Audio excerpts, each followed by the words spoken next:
are back here live to talk about episode 8 and all of week 2 of The Circle US on Netflix. And we have got another great panel assembled to talk about it all with you. Of course, the man who has gotten to talk about every single episode of The Circle so far is with us, Taryn Armstrong. Taryn, how are you? I'm really great. I see that we've got some great guests with us on the podcast, and also we have a guest in the chat as well. That Joey is here. Yes. Okay. That, of course, the friendliest guy around is in the chat. Message. I asked him for some purple guys, and I haven't gotten any yet. Chat is going nuts with purple guys and chili peppers here tonight. Of course, a woman who's always a chili pepper on any panel that she's on is here with us. Allie Lasher. Allie, how are you? Honestly, that could have been either of us. I was unprepared. I'm used to being introduced last. Honestly, I'm thrilled. I didn't think anything in my life would bring me face to face, even over the computer with Tim. So I'm thrilled to be here. And I'm happy to hear more of Taryn's theories about bedposts. I'm like ready for the education. Yeah. Okay. Good. All right. A woman who has gotten up from bed and has beaten the flu to be here with us is also on the panel. Jenny Autumn. Jenny, how are you? How are you feeling? I'm feeling very aroused to be with you all tonight, to be quite honest. There was no way that I was going to let the flu keep me down from talking about this batch of ridiculous episodes. So good. I'm happy to be here. I always knew that you had enough oomph to I'm an oomph-filled woman. Is this your most adventurous romp? The last 5 days in bed were very adventurous romps. There you go. Whoa. Okay. All right. And then a man who had an adventure with us last week on the podcast is back here with us. The great Tim Wilson is here. Tim, how are you? Hi, I'm amazing, and I'm so excited that everybody has embraced Adam's vocabulary. But I'm really intrigued. Taran, you're going to have to tell me all about bedposts. My guy. Look, a thought popped into my head while I was talking about it. I don't think it's meant for a podcast, but that's fine. Oh, no. Okay. All right. Purple guy. Yeah. Taryn's private chats are going to be overloaded tonight. All right. So we are going to be talking all about episode 8 and all about week 2 of The Circle, as we are now 8 episodes in, 4 episodes to go. On Wednesday night, the next 4 episodes will drop, and we'll find out the winner of The Circle.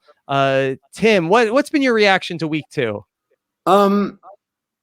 Yeah, I've got a sort of mixed reaction. I think Adam was as exciting as I expected he would be. I was really excited by the 2 people who came in right at the end. Mm-hmm. I felt there was a little bit of a lull in between, and I felt the episodes weren't as lively as the first 4.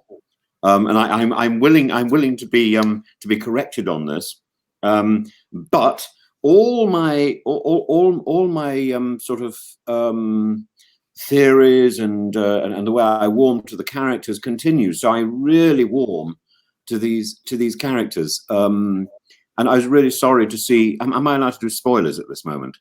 Through the 2 weeks, yeah. Yeah, well, I was really sorry to see Mercedes go. Yes, and. But I just think Shuby gets better and better and better, and Seaburn. I mean, his voice is so soft, and he's very much becoming Rebecca with the movements as well. I mean, these characters are beginning to inhabit their characters, and they're projecting that. But so I don't quite understand why I felt there was a bit of a lull. And please contradict me. Maybe I was just having a sort of exhausted evening. Yeah. Well, let's hear from Jenny and Allie, because we haven't heard from them at all about the Circle. Allie, what's been your thoughts through the 2 weeks? Did you have a lull in week 2? So no surprise, I'm gonna just agree with everything Tim has to say, but not just because I'm sucking up here, but.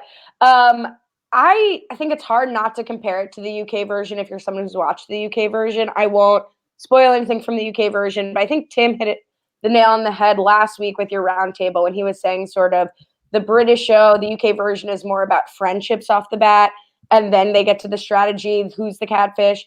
This, like, right from the jump, everybody was caring about who's the catfish, and I feel like we're not getting as much of the genuine relationships. And I think that's why, for me, Shuby's also a highlight, because he's really leading with who he is. Honestly, he's making connections with Rebecca, whereas like not everyone's doing it. And I think we'll get into it more, but like certain things that were so funny on the UK version, because people were catching people in lies, where like Adam puts this picture of his dog. Someone like Tim would have been like, what breed is the dog? And I'm sure Alex wouldn't have known. And like those natural ways they exposed catfish that was so funny on the UK version is, I think, missing here. And so it's just like, we're supposed to believe that they're making connections. I don't know that we're really seeing it. That said, I actually liked this batch maybe a little bit more than the first. So I'm really excited for the third batch and to talk about everything that happened here. Jenny, how about you?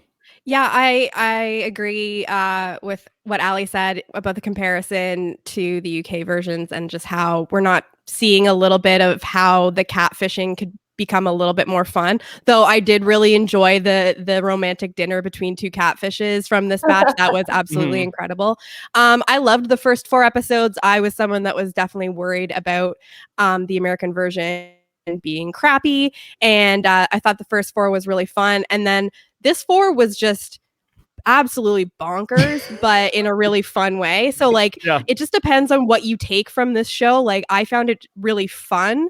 I don't know how I feel about, I've got some feelings about how basically anyone who doesn't come in at the beginning is kind of screwed. So I have some feelings about like the structure of the show and just how that works. But as a product of entertainment, I thought this block of 4 episodes was like absolutely stunning.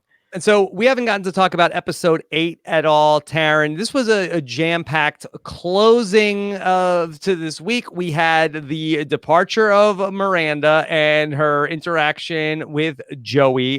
We had the arrival of Ed and his mom. And then we closed on the cliffhanger of what Sean is going to reveal to the group. But I guess we have to start with the departure of Miranda. And I feel like that it was, we never really got, she never got her foot in the door with anybody, I felt.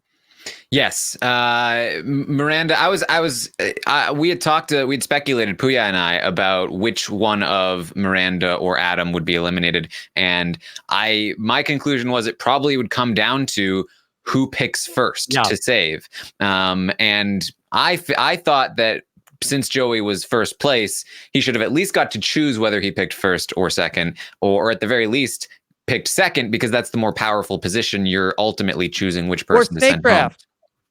Or snake draft, sure. Don't you not want that? Like, I feel like you don't want to be the person who ultimately sent the person home. Like, I thought it would be a choice that he would want to be the first person to go. Well, my argument was that the point of the show is that the more popular you are, the more responsibility you have. So being first place, he should have had to make the choice. But Puya made the point that maybe he should just be given the choice whether he wants to go first or second. And that's also, I think, a good way to go. But ultimately, Joey goes first. And I do think that matters, because I do think that Joey would have chosen Miranda over Adam, given the rankings that we saw from him. I think Miranda was ahead of Adam. She was 4th, just behind Chris. So it likely would have gone Chris and Miranda would have been his saves, and Adam would have been the one to go. And that's just the way the cookie crumbles sometimes on these shows. But it is Miranda, and I was sad to see her go. But at the same time, Adam is pretty fantastic television. TV-wise, right. Adam's giving us a lot more. Tim, what do you think about the position that Shuby and Joey got put into to have a draft to save people in front of the Circle crew? Yeah, it's very much one of the Circle twists, and I thought Joey reacted to it in exactly the way I would have expected. They were both spectacular. They both.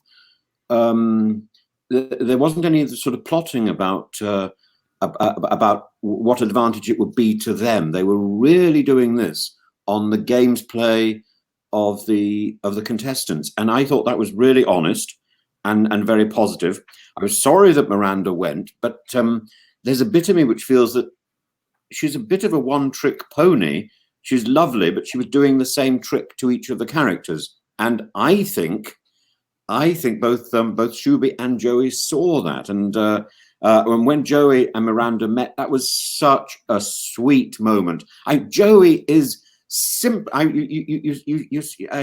You were talking about Adam actually, but Joey is TV heaven.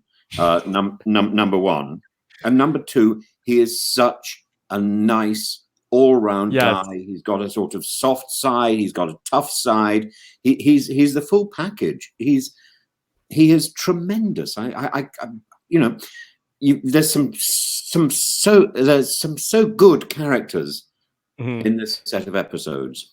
All right, I'm dying to hear from Allie. Well, what's been your reaction to Joey? My honest reaction is that Joey is why the Jersey Shore would not work now, because he's like woke Jersey Shore. Like 2020 Jersey Shore would never fly. I love Joey, obviously. He's like going back to high school for me. Like Joey is, I loved him from the moment I met him. Everyone's like, I've had to warm up to Joey. I'm like, I speak Joey. I love him. I think he's been great. TV heaven works for me. Like I love Joey. I'm glad that he's been himself and that the circle's given him a chance, because I think normally they put up a picture like I'm Joey, especially in the US where Jersey Shore was such a thing. I'm surprised he didn't get a little bit more like backlash, but I'm glad everyone's warmed him. I mean, the fact that he blocked someone from the circle and then asked him for a kiss and she's like, yeah, and they make out, like absolutely wild. Like that was the best thing to happen, I think, for the whole package. Yeah. Jenny, what was your reaction to Joey and Miranda's meetup? Okay, well, I am a hopeless romantic, and I know there's no secrets about that. So I actually really enjoyed that, but the whole thing was also slightly uncomfortable, because it's like the idea of just meeting someone in person for the first time after talking to them like online or whatever. And then like I did appreciate that he asked to kiss her, because not everyone does that, and consent is very important. And so I really did appreciate that he took the moment to be like, I am very attracted to you. Before you go, I would like to kiss you. So that was really great. I thought Miranda is just nice. She's almost just too nice. I do think that even though Joey was responsible in part for her to be blocked, because he wasn't the one making the final decision that between her and Adam, I guess that maybe helped his case a little bit. But he did save two other people before her, and we see, Miranda constantly putting Joey before anyone else in rankings. So that's probably had to sting a little bit for her to watch back. I'm very curious about whether they're going to go on a date, whether they've gone on a date. I need to find out their signs. Let me know. Figure this all out. Yeah. Can't we ask Joey now? Yeah, Joey, what's your sign? I don't know. I want to know your sign. Taryn, to speak to your point, I do feel like that Miranda would have been saved if Joey would have ended up having the last pick. If it was between Miranda and Adam, I think Joey saves Miranda. I agree, but I don't think it would matter in the long run, because I'm sure we're going to get there. But I feel like an alliance, a group has come together, and I think the finals are a foregone conclusion at this point. Oh, okay. All right. You'll reveal later in this hour? Yes. Okay. Find out more. Yeah. Later on the podcast. Am I allowed to add something extraordinary? And it's very British, unfortunately.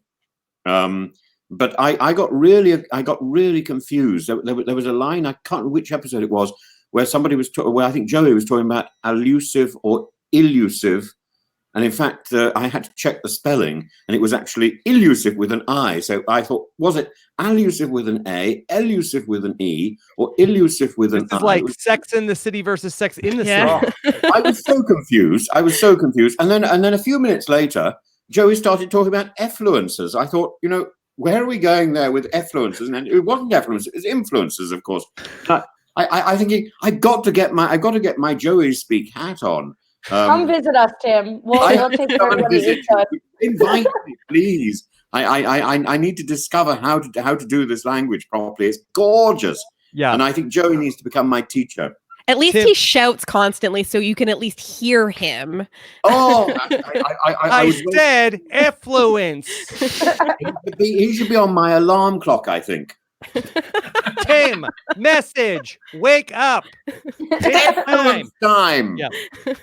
Tim, I don't know if you can talk about this, but do you could you give us a ballpark of like how long do the circle contestants have on these types of like do you think that they were together for, was that 10 minutes? Is that an hour? It looked like the influencer. When Miranda comes to visit Joey, do you could you give us a sense of how long they have together? Because in the episode, I noticed she walks in and then they're sitting on the couch, but I noticed that they have Coronas at that point and like half drinking Coronas. So it's obviously there's like a passage of time. I don't think I'm giving anything away, but I had 2 visits when I was on the circle. Mm-hmm. Both visits seemed to take about half an hour. I think you have very little sense of time because you have no watches and there's no clocks. You have no real sense of time.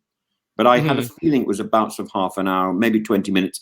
But in both cases, we were gabbling away so much. Mm-hmm. I think we almost had to be split up, and I suspect the same thing was true of Joey and Miranda. And we just see sort of the edited highlights of that. Mm-hmm.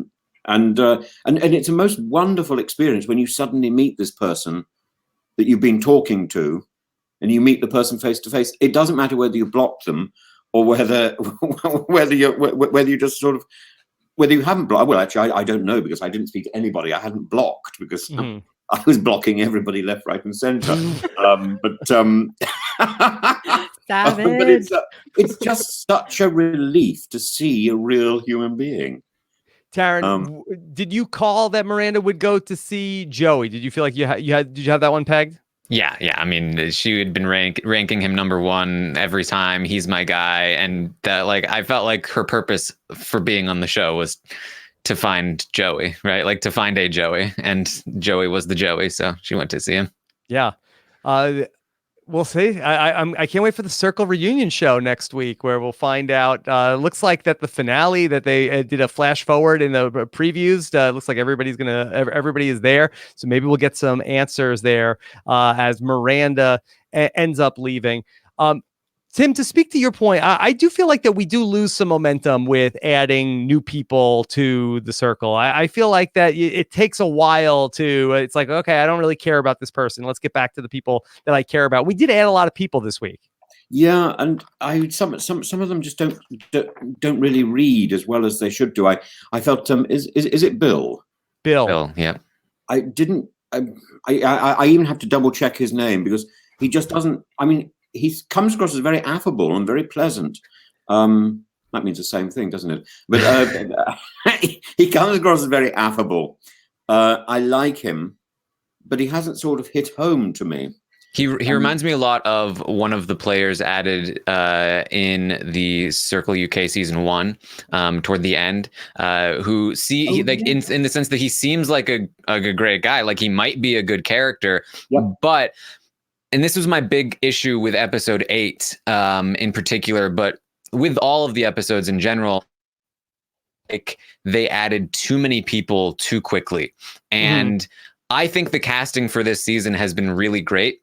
And I think that Sean, Bill, and Ed and his mom are probably also great casting, but we've spent so little time with them that they seem dull because we don't see what's happening. We got a lot of interesting storylines, and I'm sure we'll talk about it, but what's happening with Sean and her storyline is super interesting, only I barely know who she is. Ed and his mom, that's an interesting concept, but I still haven't even learned who Sean and Bill are yet. It's too much. I'm like, what? I'm like the players. I'm like, whoa, who is this? No, can we just stop down for a second and learn who these other people are first? Taran, I'm longing to find out where is Ed's mum sleeping? They're below. I think they had a 2-bedroom, didn't they? Well, I don't know. I know the couch probably. She's tried to seize the bed, which her son broke. So I don't know whether he's going to have the broken bed or she's going to have that, or maybe she's going to be sleeping on the sofa or something. Yeah. All right. Let's come back to Ed and his mom in a second. Jenny, do you have any thoughts on Bill? I do have thoughts on Bill, actually. I see people in the chat calling him Boring Bill, which I saw Boring coming. Bill. here's the thing. I definitely agree that at this stage in the game with the rest of the cast, and like Taryn was just saying about how little we're getting to know him at this, being brought in at this stage of the game, I think that he's probably one of the most likable people on the show just in general. Like if I were to meet him in real life, I think I'd like him. But I don't think that plays well at this stage in the game. I think that if he had come in at the beginning and had gotten the ability to, make some connections with the other people in the cast, that he'd shine a lot more. But when you come in halfway through the game and it's already a sausage fest, and you've got Joey, who's so much like charisma and just such a character, and then you've got Alex, aka Adam, who is playing, another kind of hot guy character.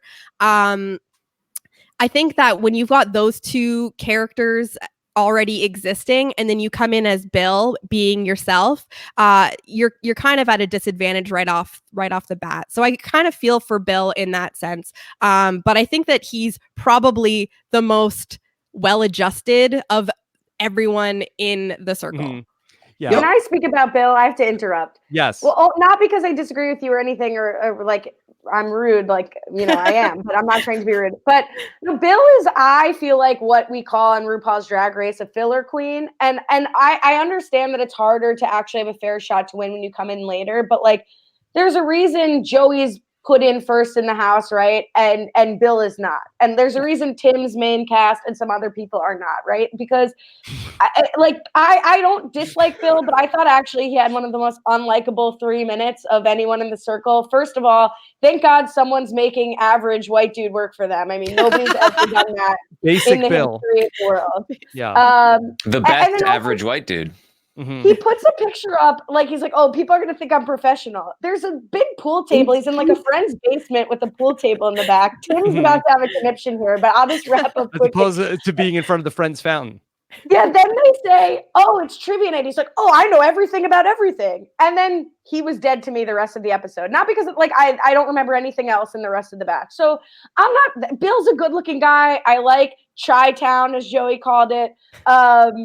But I'm not sad that I'm not getting more of Bill. Sean's more dynamic, maybe because she's gonna have this like coming out story about her real self. But Bill, I could miss Bill. Yeah, I don't disagree with that either. I don't think that he needs to be there. I just feel bad for him as like a cast member because it's like he's just given no chance at like when as an average white man, you gotta feel bad. Well, in this show, he's got everywhere else he's doing just fine. I'm sure Bill is surviving. It feels to me like Bill and Sean and Ed, they're all filler characters, and the show knows it, and the cast knows it, and they're being treated as such, and thus will never be interesting regardless of who they are because they're just never going to fit in to the game. It's too late at this point, and they were added too quickly, I think. Okay, Tim, could you give us the sense of, okay, you're in the circle, you're part of the original crew, and now more people are coming in. How do you start caring about these new people that end up showing up? Yeah, the awful thing is you have to make a huge effort to care about them, and then if you're placed in a situation where you've got to where you're an affluencer, you've got to make this huge effort to be kind to them. All your instinct is to support the original group because those are the people you bonded with incredibly firmly. Now, I think that Adam Alex has actually made a huge impact in the show. He's made a huge impact on the other circle contestants. He's also made a huge impact on the television audience. But then something happens in the last few episodes in this batch, where suddenly his dress sense disappears, and those extraordinary sort of tie-dye things go, and he's into sort of skinny jeans and sort of rather unattractive bits and pieces. And I think where's his? You liked his original wardrobe better. The overall. I mean, I half expected him to start singing and dancing sequences from Aladdin or March of the Falsettos or whatever. And he says he likes opera. I was thinking, which operas magic flute would suit those costumes. But I just thought wonderful sets. And where's it all gone to? Suddenly more people come in. He becomes a little bit sort of sartorially dull. Did anyone else notice the scene where they were the workout challenge scene, and like they showed a still of like Alex's pile of clothes next to the toilet like 10 times in that scene? Like I don't know why they kept showing it. Like I think they were really trying to hammer home that he like isn't very tidy or something, because there was just like a giant pile of colorful clothes next to the toilet, like, and they showed it like an unreasonable amount of times. I don't know. I noticed it. Yeah, they also keep using like the same super tight, like in a mirror shot of his face, like when he's talking. I don't know if you guys noticed it, but like it's like framed by something. Maybe it's a mirror, maybe it's a shelf or something, and it's like just super tight on part of his face, like you're seeing this. It's super weird, and it makes it look like he's a serial killer. But they keep using that shot. He may have a favorite place, of course. You get very locked into favorite positions, and you have to make a huge effort to go and stand by the window, or to try and do something while you're having a chat. It's you get into a routine, and I think you have to pull yourself out. If you're on the show, you have to pull yourself out of your routine and be aware that that you need variety. So we're talking about the some of the new players that joined us this week. Adam, we talked about Basic Bill, but we closed this episode with the reveal from Sean, where she's going to tell a bunch of the Circle players that here's a picture of the real me. Taran, I have to know from you, was this a predetermined play on Sean? Did Sean come in, and was this the move the whole time of, I'm going to come in as this character Sean, but then after a couple days I'm going to have this reveal?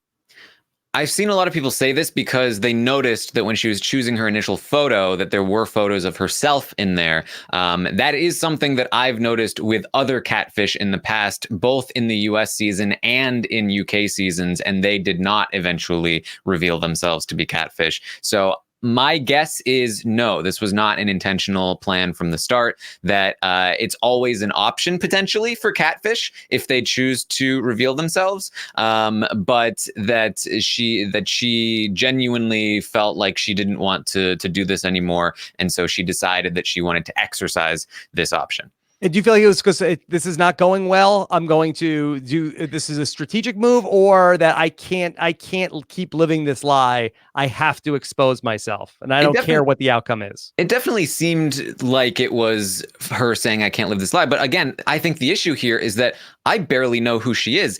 I've never even seen her interact with any of these people as Sean the model. And so seeing her come out to people and say, I'm actually not who I say I am, I'm like, I've never seen you say that you are that person to these people on an individual basis. I've seen you have one conversation with Chris, and you led a trivia team, and that's it. I don't know what your relationship is to these people, so this doesn't mean anything to me. But it definitely did seem like, you know, she is a plus-sized advocate, Twitter or social media manager person, and I think that there's a part of you that feels like, oh, it'll be fun, it'll be interesting to see what happens if I am not this, right? I think there was a part of her that was interested in exploring this idea of being a quote unquote thin person. But once she actually started doing it, I think she didn't like how it felt like she was lying to people. And I feel like she probably felt like it was a betrayal of her own sort of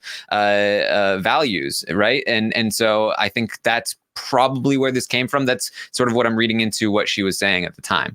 Allie, what do you think? Was this predetermined, or was this on the fly, or is this just like, I can't keep doing this anymore? I almost passed out. This was like the longest I've gone without talking maybe in my whole life. I don't know if it was. I actually thought it was predetermined because of the somebody at work. This is really, the circle is sweeping my whole life. Somebody at work was telling me they saw her album. That was her in her photos. But if Taryn is saying that, I trust Taryn on that 100%. So who knows, regardless. But what I like that this is happening, and it's going to happen because I feel like the message of the circle tries to be, you can be whoever you want to be popular. But the real message of the circle is like, you're always most popular when you're yourself. And we've seen it with Karen and Mercedes. We see it on the UK version. People always say like, oh, I wish you had just been yourself, and you would be more comfortable, more accurate in your storytelling, and be able to connect with people. Like, I don't know why everyone's going and saying they're single. Like, it's something to share with somebody who's in your family. More Tim people was very doing this. But like, I think more than flirting, you can actually get more across with actually telling about people in your life. And so I think Sean would be someone who would be more like Mercedes. I know we're not talking about Mercedes, I guess, but to me, Karen's takeaway was like, I told you can't judge a book by its cover. But to me, the takeaway is like, you failed to be more likable, not being yourself. And that I think is hammered home more in the UK version than now. But I'm happy we're actually seeing someone come forward and reveal themselves. And we're going to see that hopefully people appreciate it or like her more. What I'm not clear on with Sean is like, why she's suddenly allowed to reveal an extra picture, not to be a stickler for the rules, but why is she allowed to reveal an extra picture just to this select group? I would love, and I think this would be a great twist moving forward, if like the winner of a game could reveal one picture to one person, and then maybe we'd have that happen more often. I don't think she should be allowed to like choose. We're playing fast and loose with the rules here by the end of week 2. Yes, Tim. Can't stand that. I hope I'm not adding any sort of spoiler here, and I'd be very discreet about how I say this. But and because I was I was one of the contestants, so I was sort of I haven't seen the British the British season 2, which I was in. But there is a vital point where somebody reveals more about himself, and I think that wasn't something that was originally planned, but it was an option, and it was a very it was very salient. It was a very it was very decisive, should we say, in the way the game played out, and yes, he was therefore able to put up more photographs, but I think the game is designed so that the rules can be bent and moved as it goes along. It's very fluid, and certainly as a contestant, you feel you don't feel in any way threatened when the rules are slightly modified. You actually want that. But Tim, can I ask you a follow up on that? Because I know what you're talking about, and I agree, but that was like that person had the opportunity to pick a new picture when like everybody else did, and it got shown to the group. Like, would you have, and maybe the answer is you would have been fine with it. But if somebody could sort of like siphon off a group and reveal another picture like that to you is, and I shouldn't be some rule stickler. I'm loving the show and I think it'll be great TV, but that would be like, as a contestant, fine with you? Yes, but I certainly in the instance that I'm thinking of, there was great dramatic potential, and I have a feeling that in the American version, when we come back in next week and we see the reveal, there's going to be dramatic purpose, and I think Taran, we're then going to have our character, and I think that's why we haven't seen so much of her so far, because maybe she was planning this all along. And maybe she's been building up to this. This is her. I mean, if you think back to this last episode, most of the time we haven't seen very much of her, and what we have seen, she's been covered in sort of green goo. It seemed like sort of a scene from Mrs. Doubtfire. I don't know where she got the green goo from. Was it fridge? Face masks are very popular in the circle this season. Yeah, lots and lots of. It started with Joey, and Joey covering. Miranda did one, and then I mean, you've got nothing but time for skincare. I guess so. Bring your skincare. Yeah. Jenny, what's your take on the Sean reveal? So I'm glad that she's doing it. I think that it's a good lesson. I think it's a very complicated situation for someone like her, where she, has had these life experiences to the point where she feels like it's harder to live your life as a fat woman. And so, you know, in a situation where she can change her appearance to, you know, in a way that she would perceive to be more generally likable. It's interesting that she starts off this way. I would not have this has been talked about. I know Taryn kind of touched on it in the episode podcast, but I don't think that who she chose and the types of photos she chose was the best way to pivot from that.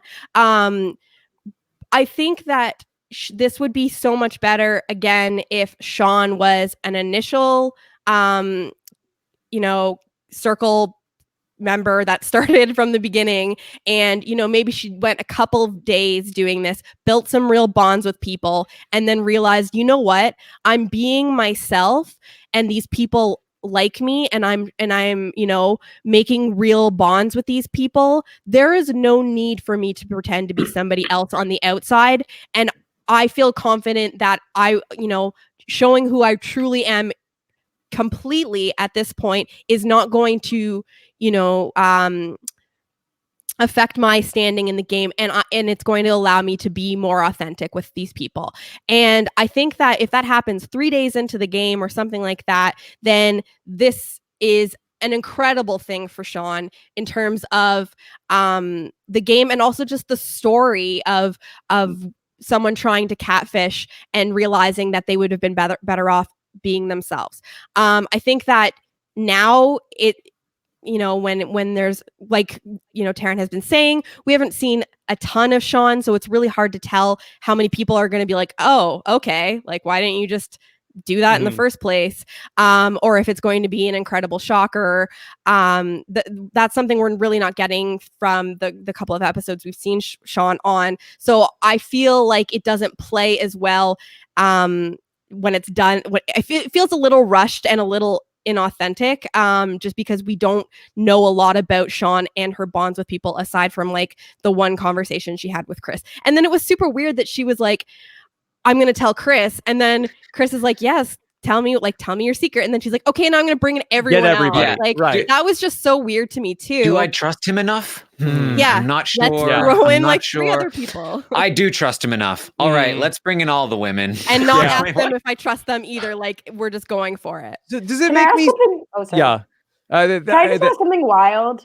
Like, yes. Is anyone going to think she might be lying about being herself? That's what I, especially because I feel like being able to add the photo in the message is like confirmation that she's telling the truth in this particular instance, because basically it's an exception to the rule, and I don't think they'd give her that exception if she was lying, if she was, you know, putting an additional layer of deceit, right? Or at least that's how I would think in the game. Maybe that's not true. I'm sure the circle would love to go the other way around. It would be hilarious, wouldn't it? You start off playing yourself, and then you say, but I have this great secret. I am in fact. And then you catfish. Wouldn't that be? It would be better just to start playing as a catfish, and then when your cover starts to get blown, you transfer to another catfish. Yeah, this is the real me. I think that happens in real life. You're right. I was lying. I am actually a 60-year-old woman. I'm sorry. This is the real me, though. It's a real shattered glass moment, though. Yeah. I don't know if this makes me super cynical, but I believe that she came in and she knew she was going to do this all along, that she had the conversation with Chris where Chris is like, I trust you. And she's like, oh, it must be because I'm not who I say I am. I think that she really played that up for the cameras. I think that the fact that they let her share that other picture means that they knew she was going to do that. This was her plan all along. And I think it's going to work, Taran. I think that this is Dr. Will. Hey, I've been lying this whole time, but I'm honest with you about my lying. And I think that it's going to go over incredibly well. And I think that she's gone from a person who I probably had no shot to win, who I think that maybe is a person that now people trust because, oh, she opened up to us. She has this incredible story. I love this incredible person that we've gotten to know who came in and was going to lie. And now she's telling us the truth. And now the other, forget basic Bill. Nobody cares about him. But now here's Sean, and that I don't remember what her real name is, but I feel like that I think It's it's Sean, Sean. yeah. oh, her real name is Sean. Yeah. Okay, so You nailed it. both is real. Okay, I'll give you this. I Okay. think it will work in the short term. I think that if she was on the chopping block as one of the next people to go, I think that there's a decent chance that they'll be like, you know what, we'll send home Bill first, probably, or Adam over Sean, because she just opened up. She just had this moment, and then they'll save her for a couple more rounds later. Yes, I'm sure the Sean reveal will be very emotional. And once you have that emotional bond with one of the contestants in the show, you feel very reluctant to let them go. But what I'm interested in, is she going to also reveal that she's not single? It would be the first time anybody on this cast was not single. Right? Is that too much of a lie? Tim, if you were receiving this information, right? Like, is that too much of a lie at once to say, like, because normally people are saying, like, I was a catfish, my picture wasn't real, but everything else was me. And, the Sean you love is just a little bit bigger. And I showed you can't judge a book by its cover. If she then says, like, I also lied about, I have a boyfriend and I lied about this, like, is that then too much to come back? I think it is. I think it is. I think you just assume there's only one lie. But in fact, here, there's quite a lot of lies going on, aren't there? What I would love to see is her to say, and I wasn't actually single, and then see everyone say, oh, I'm not single. Right, see everyone get really indignant about it. Like, she was pretending to be single and she was gonna catfish us and try to get us on the hook by flirting with us insincerely. That's nothing that any of us would have ever done, ever. Yeah. Well, that's so funny. I'm sure Adam would be so irritated by that one. Yeah.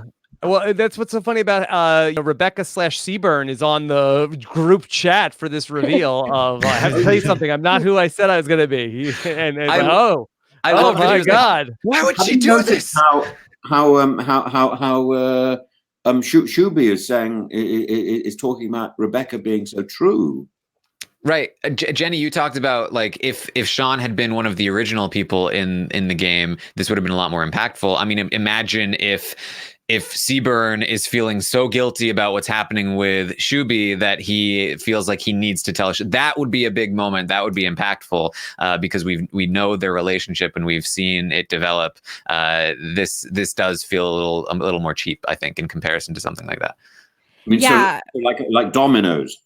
Seaburn is living his absolute truth. I don't think Seaburn is going to feel guilty at all. He is really coming to his own as I like him more as Rebecca than I would have liked him as Seaburn. He's the one exception to the catfish rule. See, I think that Seaburn would be so successful in the circle, but I love that, like, the person that he's playing is just so absolutely dull to me that, like, it's very entertaining because I think that Seaburn has so much personality. Seaburn is the eyes emoji. That is just who he is, and I love it. And I think that he is the most unrepentant catfish I have ever seen in all 3 seasons of the show. But don't you think his voice has changed in this set of episodes? It's got much softer. He's also sort of developed a slightly he's developed a sort of feminine side. He's very much inhabiting the character of Rebecca. That's interesting. It's very possible. I did get I got a tweet from Tom Palmer who asked me if I felt like Seaburn was perhaps exploring, like, gender identity in his time on the show.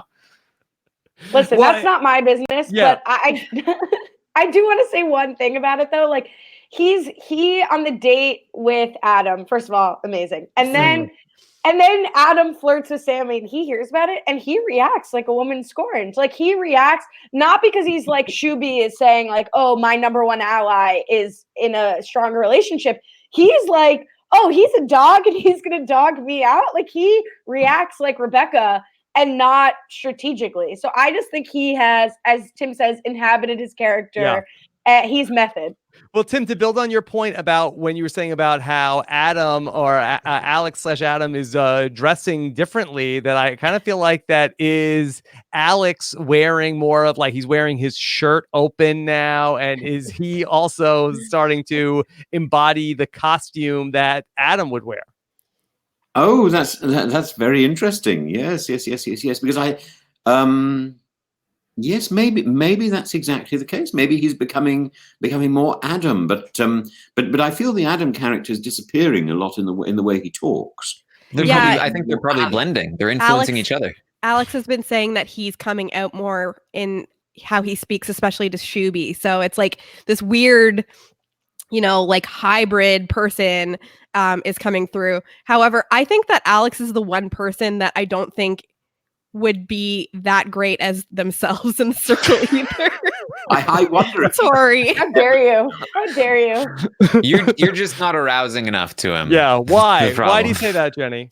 It might be just the way that he talks about how he's trying to play, but he just makes me uncomfortable.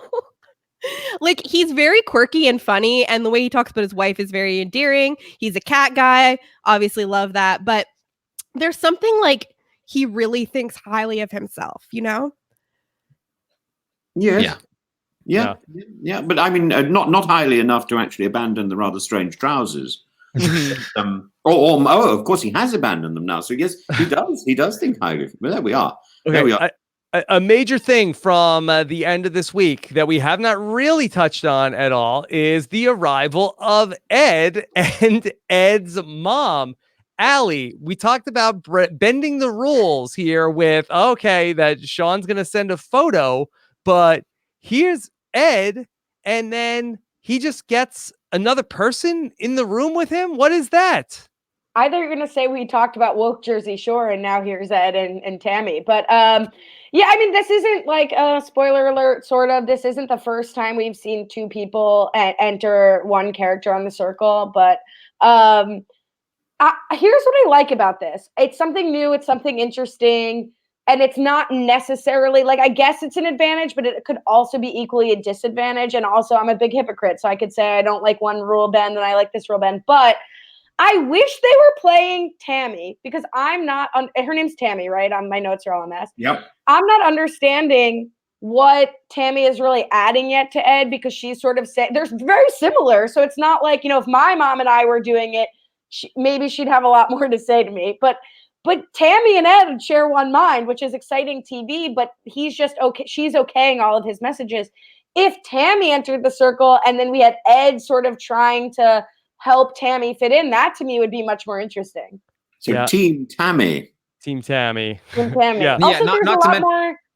Oh, sorry. There's a lot more like age diversity on the UK version that we're not seeing at all here. So we're seeing like Tammy pretend to be a 23-year-old guy. So maybe it would be a death knell for Tammy to come in so late in the game at her age. But there's, to me, it's like the mom's.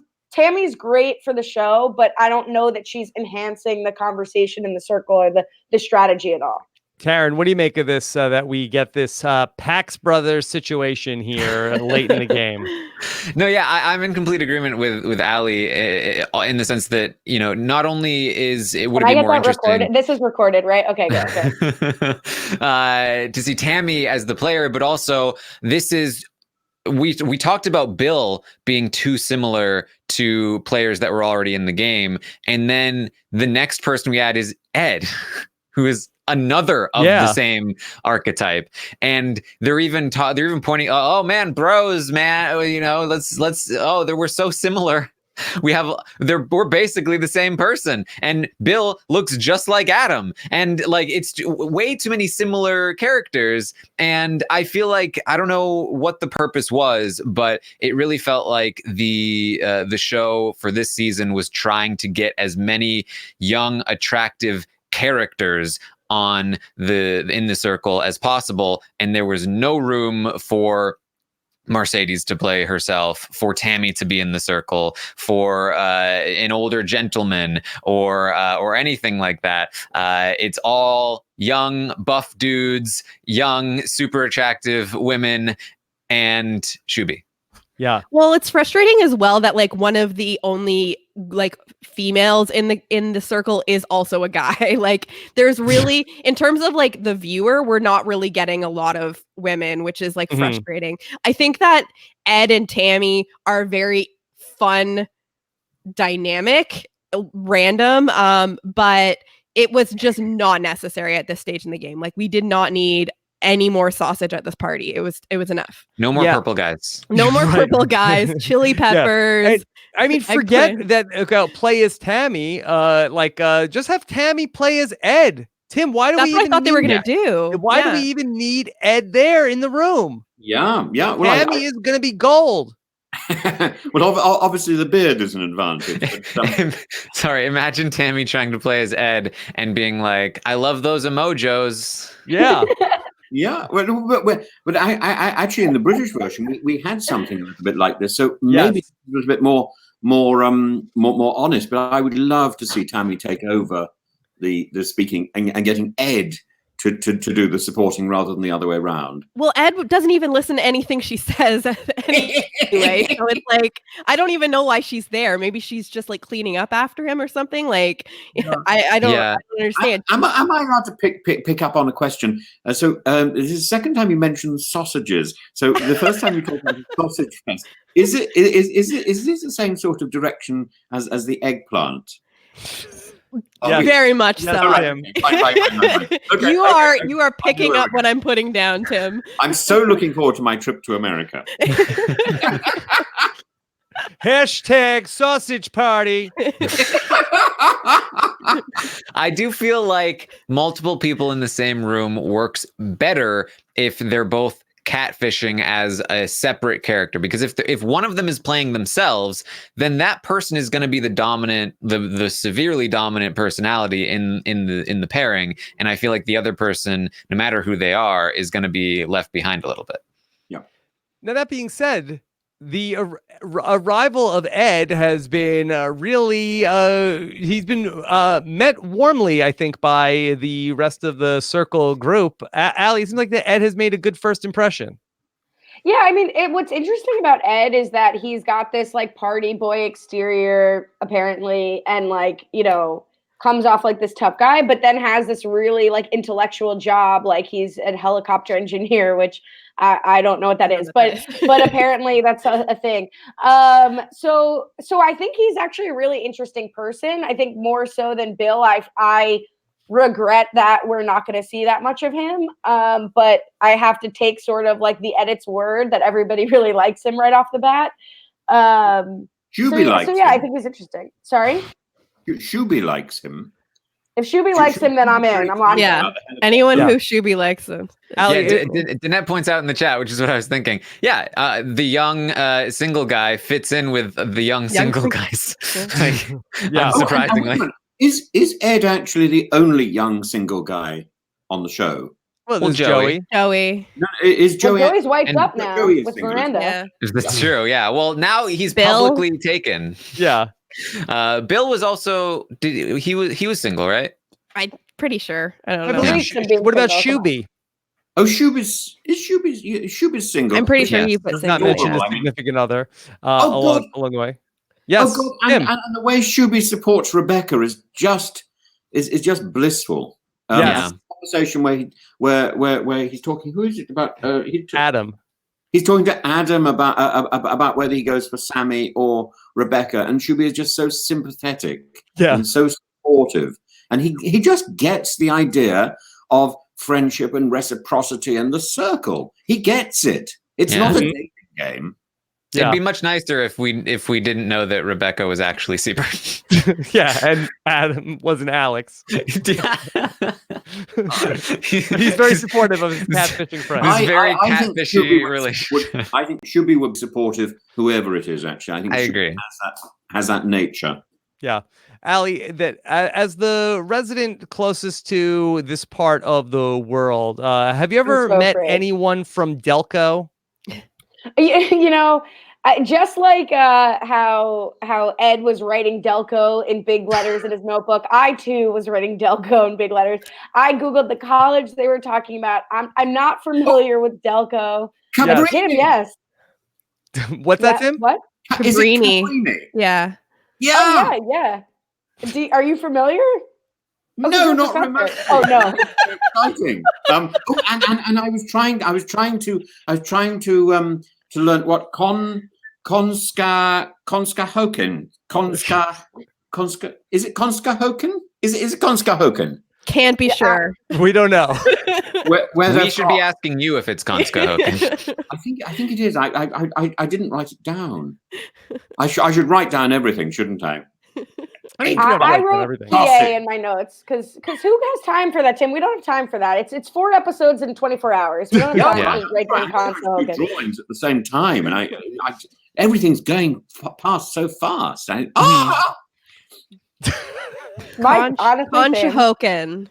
Conshahoken, I think. Conshahoken. Someone said that in the chat. So My goodness, you can't say that if you're drunk, can you? You get pulled over in a Ken and car. Delco. Where are you from? you're getting taken in. Sorry. Yeah. All right. So I love people from cons. I love people from that town. Yeah. So Sammy did not really want any part of Ed's flirting. And luckily, Ed did not follow any of the advice that Tammy was trying to give in the conversation of that. Tell her she's beautiful even without makeup on. Tell her this, tell her that. That luckily, Ed was able to avoid it all, Allie. Can I be annoying? Thank you for. I'm over here like I'm a Tim. I over see here you. I see you.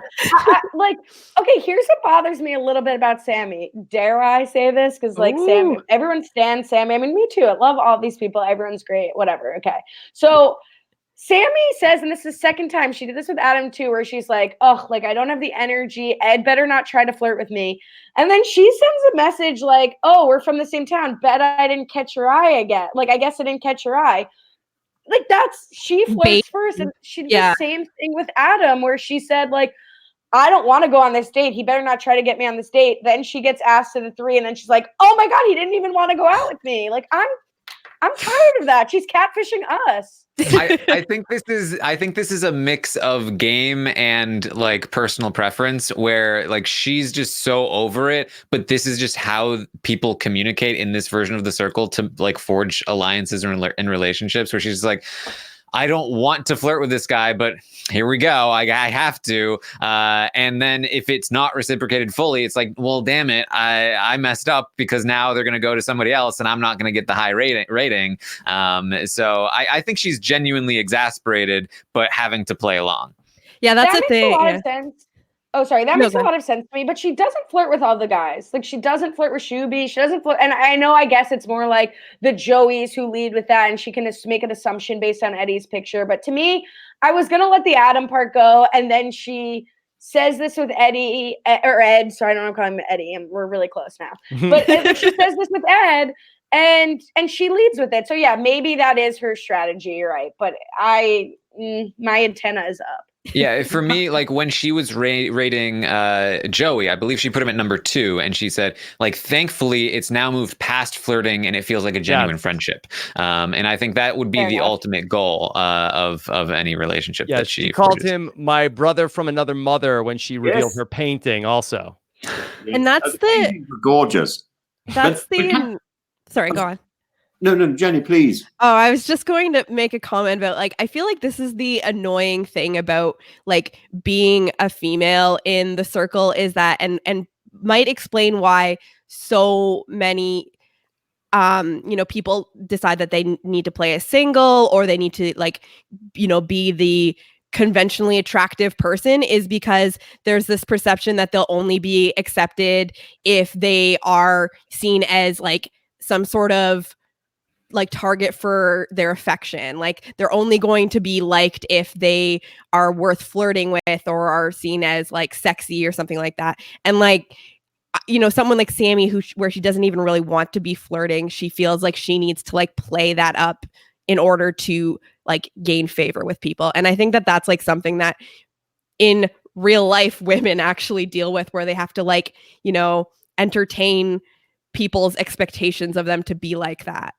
Yeah, and I wish we were talking about that, right? Like, and it's not her fault. That's like the edit, right? Like, I wish we were. It's almost like on other reality shows where we watch, we're like, don't lie to us, like, lie to the person. And so it's like we're seeing her say like counter messages almost to us. And granted, you guys are in like an apartment and there's no like dedicated time to necessarily talk to the camera, but I don't know that that's what's being sort of like the edit is coming across, and I wish we saw more of that. But that makes a lot of sense to me. That's just what I'm speculating. Like, no, it might 100%. be, but yeah. Well, that's what I mean. I've been sort of talking about like this flirting stuff for a while now, and I really feel like it does have something to say about maybe U.S. culture, maybe just the casting department's perception of U.S. culture, because they wanted this, cross section of people on their show to present to an American audience. But it does feel like the contestants on this season of the show had a perception that they needed to be single and that this is going to be all about flirting, because that's what we've seen. And I agree that the edit hasn't really represented that, I think, on the level that I would like to see the sort of discussion go. But I think it's really interesting because I think that the people who went in with that perception have maybe they've seen it, maybe they haven't, but I think the perception turned out to be false. I think that, in fact, people that are not flirting and people that are actually talking to people without that layer attached to it are more successful in this version of the circle, and that's an interesting sort of thing to examine, I think. Yeah. 100%. Flirting is not what this show is about, and I think in the second series of the US version, you're going to see a completely different approach from the contestants. But could I just also draw your attention to Sammy's magnificent yellow costume? She just looked so vibrant towards the end of that episode. So stretched on the bed and just looking magnificent. And when I saw her, I suddenly thought, my God, I'm missing Sammy. And because there've been so many characters introduced, and Sammy had sort of receded a little bit, and I thought, I need my Sammy fix, because Sammy is a great character. Jenny, what were you going to say? Oh, I was just going to say, like, speaking from my own experience, I went through, casting for a reality show once, and I perceived that I would be more successful if I said I was single. And like, I will let you know, it came back to bite me in the ass. So it is one of those things where, especially, I don't know, I can only speak as a straight woman, that the feeling is that you are going to be more appealing just in general to everyone if that is what you are. But the lesson is that you would have done better if you just were yourself. I have actually experienced that firsthand in the framework of casting for a reality show. So I think this show is interesting though, because they have the option of, like, when they're going through casting, they're not going to necessarily be who they are on the show, so they're able to like change that. But I don't know, I just think it's interesting because there is this perception that you will be more successful if you are single. Tim, last week we got to see so many wonderful paintings at your house as we were trying to get you set up for the chat. So I would love to get your thoughts on all of the paintings we saw created here in this latest episode of The Circle. Did you have any standouts? Yeah, I thought the one of it was that yellow one. So I think that was the one that Adam did of Sean. Is that correct? Yes. That was astonishing. The picture that was done of Shuby was astonishing. Did I? No, that was actually really incredible. That was Chris did that one. The one Chris of is Shuby? really good. Yeah. Oh, Yeah. Didn't Ed do the one of Sammy? Yeah, I think Ed's was surprisingly good too. Yeah, there were three or four really good ones. And Sean's of Chris was good too. But then the ones done by people who clearly can't draw were so thoughtful. I love the sort of I love Shubies, partly because I think Shuby can do no wrong. Who was it that said, "Oh, is Shuby catfishing as a 6-year-old person?" Oh. Yeah, I think it was Bill. I think it was Bill. I think this was Bill's finest moment, the whole painting thing, because he was also talking about how Adam was too nice, and then Adam responded in a nice way, and he's like, "That's Adam, too nice, Adam." Yeah, like there's clearly personality there. We're just not seeing it, I think. See, that's the problem. We hadn't been prepared for that. I felt in the in the show we hadn't seen that sort of nice side of Adam, that too nice side of Adam. I felt coming across. Yeah, because we what we've seen with Adam is so much flirting with the girls. Yeah, I did think that Adam had one of the high points in that when he reacted to his painting. I love my nipples. Yeah. Oh my God! Yes. He is so unbelievably inappropriate all the time. I'd love to see more of that inappropriate and sort of unguarded comments. I mean, he's hilarious, actually. Yeah. Well, that was the problem with this version of portrait mode to me, is like usually this game is anonymous. And that's when we've seen some really shady shit happen. And I was actually thought, you know, to Bill's credit, at least he like put a little bit of a dig, but that's a little bit of what we're missing, is like, because people are so, I don't know, people are so focused on Catfish, but in the game, we only really saw it pile on Mercedes. This game, like on the UK version, we see people paint like horrible things. And that's exciting to see. Yeah, it was. He knows. They did rob us of some drama there. Like, it was funny. It was a funny segment, but we didn't get some, you know, like some good drama out of it, and some more, you know, seeds of doubt about people being sown there, which I think is a little bit of a missed opportunity. I did think it was funny though that like Shuby is supposed to be like this smart like UCLA grad, and like, first of all, his painting was mostly just words, but also, "You're a star." Oh yeah. Y-O-U-R. You're a star. What's happened to the apostrophe, by the way? Can I? Can and the E. And the E. Can we have the apostrophe back? Who took it?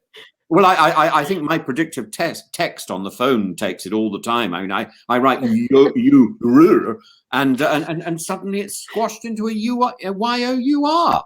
And I think, where's the apostrophe gone there? I think God has taken it, actually. God took the apostrophe. Yeah. I don't know what he has against it. There's been a language change enforced from above. Add that to Conspirapod 3. Yeah. Okay.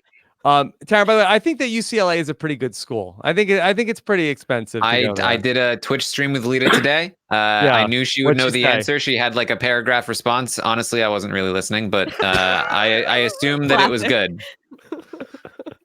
Yeah. I got the sense that it was good by what she was saying. It was a lot of like, it's top 4 in this region, and it used to be number 1 or 2. And at this point, I was just like, okay, it's good. That's what I got. It's fine. Okay. Sorry, Shuby. All right. And the unicorn. Yes. And that was Chris. Sean did of Chris. Yeah, I love that one. What does that real mean? AF. He's real AF. What is AF? Oh, you learned this on the circle, Tim. Yeah, I'm still learning my acronyms. I went to see a person who won Circle 1, and he gave me an acronym test, and I got every single one wrong. You need another season on the circle. I do, don't I? I really do. I just need educating. Actually, come on, AF, help me, Taran. And then let Taran explain it to Tim. Taran, take it away. Well, it's not something that I use because I actually don't like chocolate, but it's comparing things to fudge. As fudge, you know. So yeah, so it's like you know, if you're talking about apostrophes, then that's terrible as fudge, because fudge is really bad. All right, because in British speak, to fudge something is to make a mistake. Right? Yeah. See, it kind of makes sense. Yeah. Oh, right, so it's not a good Don't thing. do this to Tim. It's not good. Yeah. Right. Okay. Tim, do you know another word for a romp? I know it in Greek, which I think would be partouza. Really rather. What about in English with an F? Well, romp. I remember when I was little, there used to be a thing called Romper Room, which I don't think. Yeah, they had a chat for the romper room. And that was a sort of children's play place. Yeah, no, not children. This Not is not children. for kids. Yeah, Yeah. I think romping around would be just having fun. But I think Yeah, I think- you're almost there. You- Yeah, you- you're almost you there. go I think for a personally romp. I think in this version, I've understood this. I think romp in American English seems to have a rather ultra connotation. Yeah, yeah. Is Joey still in the chat? We need Joey to come in Yeah. and explain. Yeah. Okay. Yeah, are you there? Are you there yet with the AF? As fudge. Yeah. Wait, Tim, remember the more saucy connotation of Romping as milk? fudge. Yeah, think of what F stands for in milk. WT. Yes. Yes, What's the yes, AF yes. stand for? It's all the same one. F. What's the fudge? Oh my! Really? You mean AF? It's Yeah. not fudge. No. You're being very. Yeah, Taryn's being a Wholesome. bully. I'm Yeah. so sorry. So the Taryn's reason like Rebecca. Sorry. I'm so sorry. I was taking Rebecca. it so seriously. Taryn's being a real Bill. I'm sorry. I have a filter where I just can't say swear words and they just come out as other things. They're the replacements. I was trying to explain it properly. Okay. You were trying to catfish as someone who could actually say swear words, and it didn't work out for you. Mhm. Yeah. I'm so happy to be here. Thank you so much. We're so happy that you joined us again, Tim.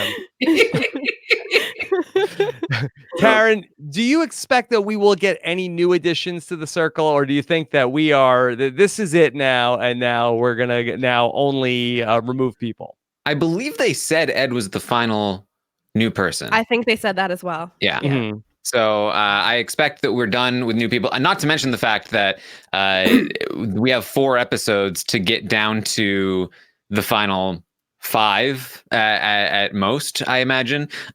So that means we have to eliminate 4 people in 4 episodes. And generally, you want to start the final episode with your final people. So that's probably more along the lines of 4 people in 3 episodes. So there's a lot of people to get through. So I don't think there's time to add anybody. And How Ed and many people do you think will be on the final table?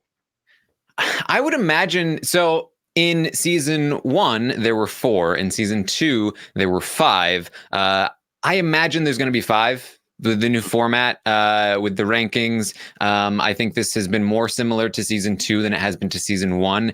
And again, with 9 people in the game and 4 episodes remaining, I have to imagine that it's a lot easier to get to 5 than it is to 4. Although I prefer 4 to 5 personally. Didn't you find it extraordinary that we got these clips from home so early?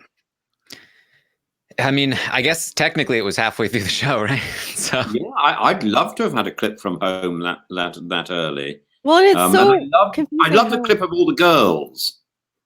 for Miranda. Oh, Yeah, yeah. I loved that. We don't really have any concept of how long they've been there at this point, though. That's the thing, is like it feels soon because we just learned who these people were literally a week ago. But I don't know. I just find that this format is very confusing about where they're actually at in terms of time. Like, just because it's not being rolled out the same way as the UK version.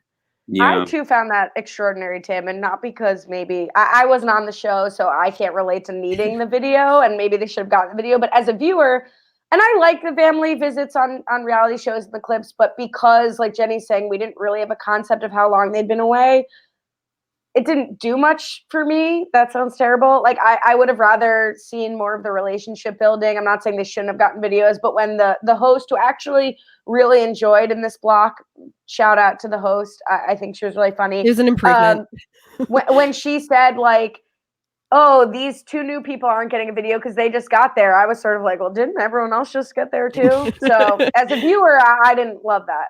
Mm-hmm. I did love Sammy's video. Like that one was incredibly touching to me, but yeah, it did seem, just because of, how quickly we've, come to know these people, it did seem very rushed in a weird way. I feel like Sammy could have looked at a photo of her aunt and said the story and it would have had the same impact. It could have come up, yeah.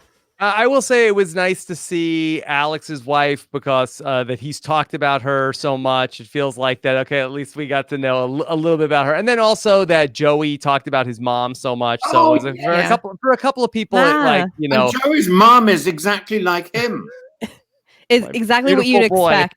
Can I comment on Alex's wife saying, "Hi, it's your wife Gina," like in a video where she's speaking to him, she's explaining who she was. Like, I just thought that was so stunning. I'm in too deep. I'm Adam. I don't know who you are anymore. It's your wife, Gina. Do you still recognize me? Damn, Gina. Damn, Gina. That's my wife's name. I wonder why people have got tattoos of their wife and their children on their arms. I think I've decided it's because sometimes people forget. Well, yeah. Have you seen Memento? It's some people just have an issue with remembering things. Yeah. So I think if anybody wants to talk to me on video, they have to say, "Hello, I'm your wife. I'm your husband's wife. I'm your cat." Hello, Tim. I'm your Taran. Where I am. Oh my! I hope you remember me. Maybe I need to do it in the mirror in front of. Hello, I am Tim. Oh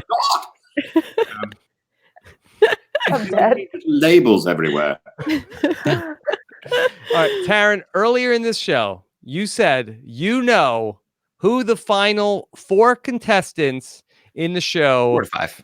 4 or 5 are going to be. All right, can you make your prediction for the final batch of players? Yes, and I will qualify this as well. I know there was a preview, and I've seen some people say like that the preview spoiled some things. I'm not sure that it did. I feel like it maybe looked like it did, but I don't know. Not what Taran's going to do, people. Yeah, this is not where this is coming from. This second that we got the group chat with all of the original players minus Rebecca, and they said, "Let's look out for each other. This feels good." I felt like this is what's happening, is all the original people have come together and they are going to kick out the new people. And I think that's part of why we are not seeing very much of them, because they are fodder. They are just going to be eliminated one by one until the finals. I expect the final 5 or 4, depending on which it is. 4 would be interesting because they got to get rid of one of themselves. But the final 5 to be Rebecca, Shuby, Joey, Chris, and Sammy. To the point where I feel like let's start figuring out who wins the game from here, because I feel like it's gonna be them. Okay, first off, all right, any disagreement from the panel on Taran's thesis that the OGs are going to stick together from here on out? I'm not necessarily as confident as Taran is, but I definitely exactly. But I think that I can see it, especially when we saw that chat with Sammy, Joey, Chris, and Shuby, where they talked about protecting each other, and then even Rebecca's just kind of like an afterthought, like where Shuby's constantly being like, "You guys and Rebecca," but like Rebecca's not even in that chat. So I do kind of feel like it depends on what happens with her, because I know that you talked about it last week that she could be the one that ends up winning because she's been 3rd in the rankings every time. But I do think that she's kind of the 5th in that original people kind of alliance that we've seen, and that's really that would go out of their way to protect. It seems like Sammy and her have a bit of a relationship, but I think that Sammy has bigger priorities in Joey and Shuby than actually Rebecca at this point. So it should be interesting to see what happens with her. Okay, so before we talk about that final 5 of OGs, Al, you want to jump in with something? Yeah, I'm going to go out on a limb here because why not shake it up? But also I think that I've watched a lot of UK reality shows, and Tim, you guys are dolls, but the US is cutthroat and conniving, and that's what we watch on our reality shows. And I think Shuby this entire time has been very calculated and thinking about things. And even on the UK version, we see people go into this segment of the game all rainbows and butterflies, and then start thinking, wait a minute, there's $100,000 at the end of this one. Maybe I can't go with Shuby, or maybe I can't go with Chris or Joey or one of the top people. So I think Chris might be in danger. Because I think Shubi is the one most likely to try to rally troops or strategically rank in order to maybe get some other people out. So yeah, I'm gonna have a little faith there. Okay. What I wanted to ask was, of the 4 people on the outside of the OGs, we have Sean, we have Bill, we have Ed, and we have Adam. Who's the most likely to be able to crack that group of 5? Sean. Yes, Tim. Sean. I think everything is going to depend on her reveal. Mm-hmm. And I think if she handles that well, she could find herself in a position where she cannot quite be blocked, because people will feel so sort of emotionally bound up with that reveal process. I agree. It's a very strong moment in the circle. Number 1. Number 2, I'm actually looking at these 4 episodes. I'm really fearful about Sammy. I think she was she was less evident in these episodes until the last episode and the wonderful yellow costume. She just didn't seem to be pushing herself out there, and that one's got to remember, we see something different to what is happening in the house. So you've got 2 games. You've got the contestants' game, and then you've got the game that the viewers see. So we get a slightly distorted image of what the contestants are thinking. So that's number 1. So I think there's a strong possibility that final 5 could read Sean, Shubi, Rebecca, Joey, and Chris. The other person who I think might actually be in danger, oddly, is Chris. Mm-hmm. Partly because he's sort of popular, but people aren't really that invested in him, I think. Doesn't seem like he's anyone's number 1 at this point. Not anybody's number. Yeah, exactly. I think. Yeah. And I think. He's sort of taken for granted, and very strange things happen in that final episode where people are voting tactically, and so the person who ends up winning tends to be the last person you expect. So I don't think Shubi is going to win, which is a great shame, because I think all my money would be on Shubi. Okay. I think Rebecca is still Seaburn is still the person I would I put my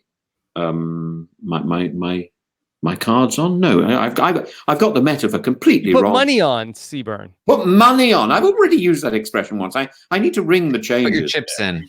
Go all in. Yeah, I put all in. Yeah, I've never been very. I would be useless at poker. Is that another sausage image? It isn't, is it? No. Sorry. I mean, I get. Could be. Maybe. The hand motion there, Tim, too. It was like graphic for a family show. If we're talking about purple guys, then yeah. Stop. Yeah. Ali, you're bringing out the worst in me. That should be your new Twitter bio. And I'm supposed to be a professor. I'm supposed to be above all this, really. All I want to do is learn more about emojis and emojos. Sort of, Tim, I'm supposed to be above a lot, but here we are. So here we are. Ali, we're going to have a private conversation later. Whoa. Okay, private chat. All these things I don't know.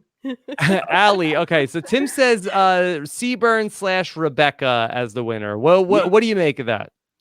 Again, I'm not just trying to always agree with Tim. I have it in my own notes that I think Rebecca is in a really good spot because she's got a strong ally in the Shub who's often an influencer and who would seem to give up his own game to help her. But she's not really viewed as a threat, I think, to anyone else. And that's sort of the ideal situation. And I don't know if we've talked about how the end game will work. I don't know if we really know if Netflix might change it. It seems to be following everything else to a T, but I think she has a really good chance to not, you kind of want to not seem super threatening, but not be the most hated. And I think that's sort of where Rebecca safely has been. She's been in 3rd place the last 3 rankings.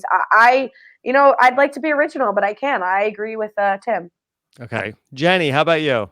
Yeah, no, they've kind of sold me because I was thinking about, Rebecca, and I was obviously just saying that she's kind of on the outside of the newbie or the OG people. But that with the way, if the final ranking works the way that it normally does, then if she can just get through the next little bit and be there, she is kind of in that ideal spot because she's never been the absolute top, so she's not seen as the big threat. So, you know, if she ends up getting a good enough ranking, then she could take this. It's just I don't know if she gets there. But again, we don't know if it's a final 5 ranking or a 4. So there's still a lot to be seen. But that middling kind of person is the person that can really benefit in the end game. How great was that reaction when Sean was going to do the reveal that Seaburn says, Sir Bear, cover your ears. It was so funny. But Taran, how great will the reaction from Seaburn be if Seaburn is the winner? I mean, we're definitely going to see some eyes. Yeah. Scream. Yeah. It'll be fantastic. I'll say, look, I went with oh my goodness. Taran has fallen down on the podcast. Mr. Bear. Mr. Owl. We Mr. won. Owl. Oh, the owl. The owl is still around? Okay. Hedwig. So I said Chris was my winner pick from the start. I usually don't get to the final week of the show with a winner pick still intact. I can't waver from Chris, Taran. I mean, I don't think that's a terrible pick. I think that the only thing that might be a detriment to Chris is Shuby still being intimidated by him, even if he does make the finals, which I do think he will. I think that Shuby will still be worried. I don't think Shuby is the kind of person that will be like, okay, don't need to be worried about Chris. I'll put him at number 1. I think Shuby will be like, I do need to worry about Chris. Yeah. And if I do lose, I don't want it to be to Chris. Therefore, I'm going to put Chris in last. And if you get a last place ranking in the final rankings, even just 1, because there's so few, that's pretty bad. Pretty bad for your chances of winning the whole thing. So, the thing that I like about for Chris, where that Chris started the week with losing his number 1 in Mercedes, that maybe has a new number 1 in Sean. And if Sean's gambit here can end up paying off, and then she makes this reveal, and then people are like, well, we can't get rid of her now. After now that what will this what will people think of us now if she revealed this to us, and now we get rid of her. So maybe Sean ends up, if she could stay around till the end, then I feel like that's a good ally for Chris to have that is more connected to him than any of the other OGs.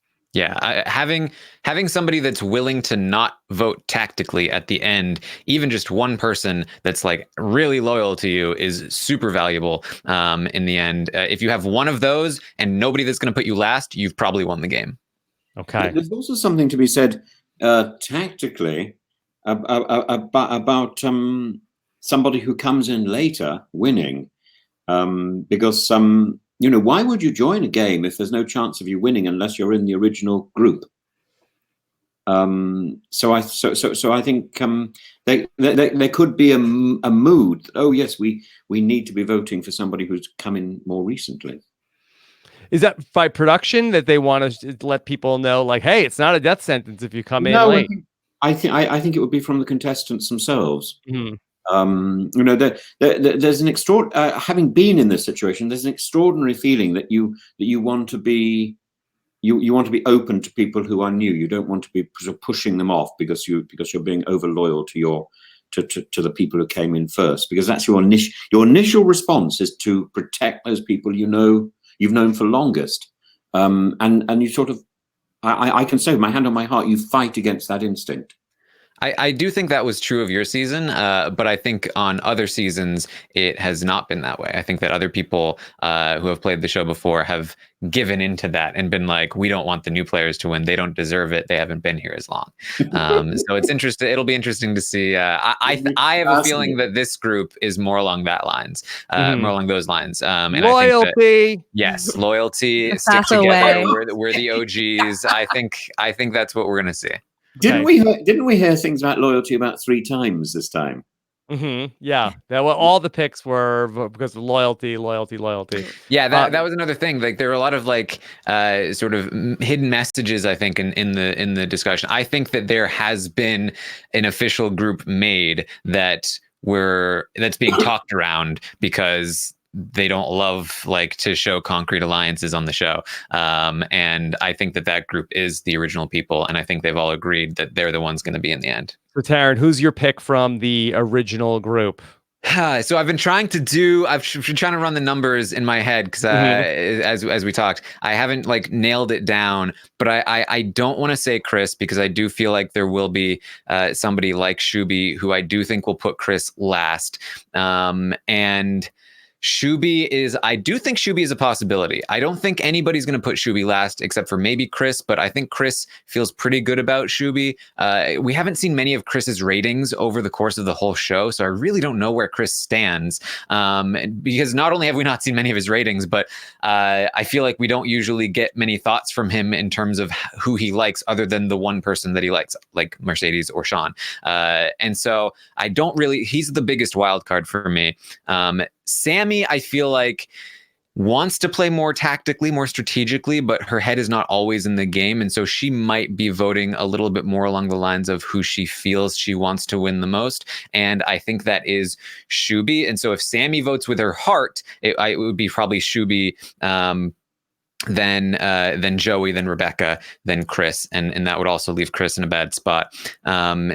Sammy, I feel like, is a possibility if people are voting tactically. I feel like they're not overly concerned about her. I think Sammy and Rebecca both are in the best spot for tactical voting to be the beneficiaries of that. And then I do think Joey and Shubi also are not out of it because I think there are a couple people that won't vote tactically in the end. And so if I had to make a pick, I'd say I would default to, I think, if I have to guess, I'm going to guess people are going to vote tactically. And I think I said somebody like Rebecca would win the first time I was asked this question. So I'll probably stick with Seaburn, aka Rebecca. But I do want to run through my exact predictions later, and I'll probably do a stream or tweet something out about that. Jared, you went through all of that to just say the same shit we've all been saying this whole time. But so beautifully. Thank you. There's a lot of reasoning going into it and detail about who individually. You're on here 2 hours. Let's go. Allie, I love your you. one-on-one podcast to get to. Come on, I'm like, I can't believe you just said Rebecca. What you want? Okay, it would have been different if I had said Sammy. By the way, I don't think that I'm making Rebecca my pick. I realized I was trying to backtrack and say I can see that scenario if she gets there. I'm gonna make to have an actual official winner pick. Yes. I think I'm gonna go with Sammy. That's my take. Because of Taran's rationale, or because... No, I was actually thinking about it before Taran went. I'm like, that's not actually my winner pick though. I just wanted to talk through that. Yeah. And I was like, I actually don't want to make Rebecca my winner pick. Anyway. So does anybody have Shubi? No, I don't think so. He didn't get picked. Of course, Shubi. Are we putting money on this, guys? I do think Shubi can win. I really do. Sure. Oh, sure. You want to switch? Yeah. You want to switch to Shubi?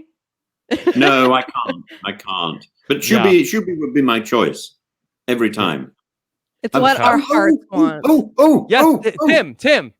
Yeah, no, something Shubi said. He made some sort of very negative point about somebody being political, and yet Shubi is the most political person with his sort of political background. Yeah, he ran for governor of California. Yeah, I find that comment fascinating. So Shubi seems to think being political is about not being truthful, and he doesn't like social media, and he's on the circle.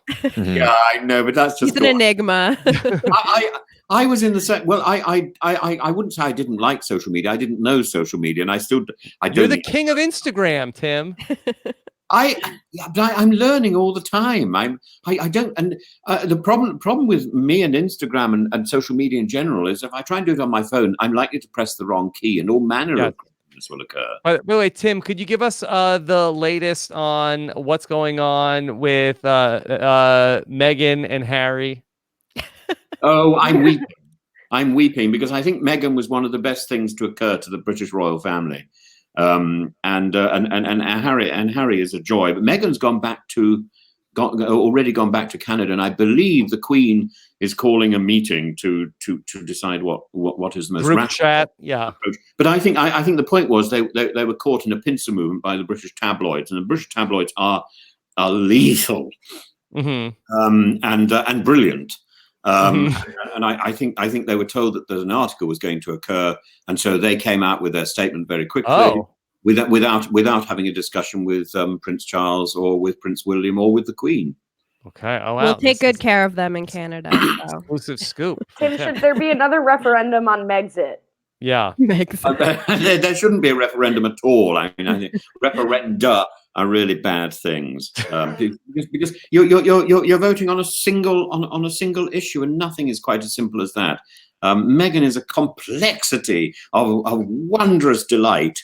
And she's not a single issue, and it's very, very difficult to tie people down like that. I think I'm still looking forward to Meghan being pulled back into the royal circle and changing the way we think. And that's going to be season 3, the Royal Circle. The Royal Circle. Right. We just need to give them all a hug. Actually, really. I'm sure Meghan's a really good hugger. I don't know. Taran, I want to ask you that, is there any truth to that? I've been hearing some rumblings of, is there like a America's favorite player for the Circle? Is that a real thing? I believe I saw on Twitter the Netflix account tweet out something along the lines of vote for your favorite player and they will receive $10,000. Mm-hmm. Do we even know if Canada can vote? I need to find out if Canada can vote, because I didn't get the $5 that Netflix was giving everyone because I don't have Venmo or whatever it was. Wait, they were giving people $5? Yes. Why did people get $5? It was like a weird marketing ploy, and like they were just like, if you watch the Circle, they give you $5. I don't even think that. Tim, did you know about this? I didn't. I'm longing for my money. Anybody that listened to the episode recaps would have known about this. Yeah. Wow. Missed out on $5. $5.50 actually. I think some people have gotten an extra 50 cents. I think they're going to continue to add more 50 cents. Yeah. Wow. My 50 cents worth. And my broke ass is sitting here in Canada, and I don't get anything. So yeah, you're going to get Meghan. I get Meghan and Harry. So there is a tweet, and that's worth more than $5. That's true, and maybe they can give me some of their money. So you get the $5 if you vote. Is that what? No, it is? It's like it was beginning. It was before the show started. I don't know. You had to tweet or something like that. You just had to like add them to a thing. Oh, to your Venmo or something. Yeah. Oh, and they we give don't you have $5. Venmo in Canada. Yeah. So I got robbed. All right. So Circle Netflix on Twitter said, alert, it's time to vote for the Circle fan favorite. You can decide which player you'd rank number 1 and get them $10,000. Go to thecirclevote.com to vote now. Okay. Wow. So that's wild, Tim. Now, isn't this all recorded, Taran? How are they going to announce this? Is this just going to be on Twitter? They'll probably just add it to the end, like another card at the end of the show. I think Sia comes out and delivers the check. Maybe Sia is watching the Circle. She's going to give somebody some money. Yeah, I will say I'm disappointed. Sia, I've been hanging out with Adele and Lady Gaga, and we've been talking about you. This vote page, you just pick one person. You don't get to rank them. That's no fun. I want to rank them. There's going to be a popular vote as well as the vote inside the house. Yes. Oh, excellent. So Shuby will win. Popular vote. So. I think in that case, yeah. So I'm sure Shuby will win the popular vote. Not Joey? Not Joey, Tim? I think Joey's got a shot, but Joey is adorable. He can come and stay. I mean, oh. Message, Tim. I'll be right there. Really? We'll go in the hot tub.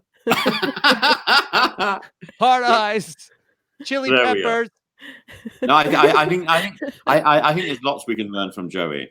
Yes. I agree. I think he'd be tremendous fun. I think Joe would be great. I'm seeing in the chat that the winner will be announced on Instagram on January 17th. Okay. Oh my goodness. Tim, are you going to announce it on Instagram? Well, I'd love to. I just need to make sure I know how it all works. I have enough difficulty remembering my own Instagram. What is it? Handle. Yeah. And you've got to put that little arabesque sign at the beginning. At symbol. The at symbol. Yeah, well, it actually has a real name. It's called an arabesque, like in dancing. But oh my goodness, in modern Greek, it's called a papaki, a little duck, like the thing you put on the edge of the toilet. A papaki. Papaki, yeah. It's great. Isn't that great? What do you put on the edge of a toilet? Well, to clean it, and then when you flush, the sort of blue stuff. That's what those are called? Yeah, I think it is like a little duck, like a little. It's, You're the best, Tim. Like a duck? Is that what you said? As a duck? Getting all your ducks in a row. Yeah. But Where did you pull that rubber duck from? So is it like a pool filter? It just like floats in the like toilet? A pool filter, exactly. I remember there used to be adverts on British television voiced by Vincent Price, and he used to make the whole thing sound so edgy. How does it not get flushed? Well, it cleans under the rim. There's blue. And you like stick it under the rim, and then it dissolves. What are we doing? What are we doing here? Every time you Rob, out get comes some this blue control of this. yeah, but anyway, yes, so I got to remember that with the handle, you've got to have the little at symbol first, and then you've got to have all the rest of it.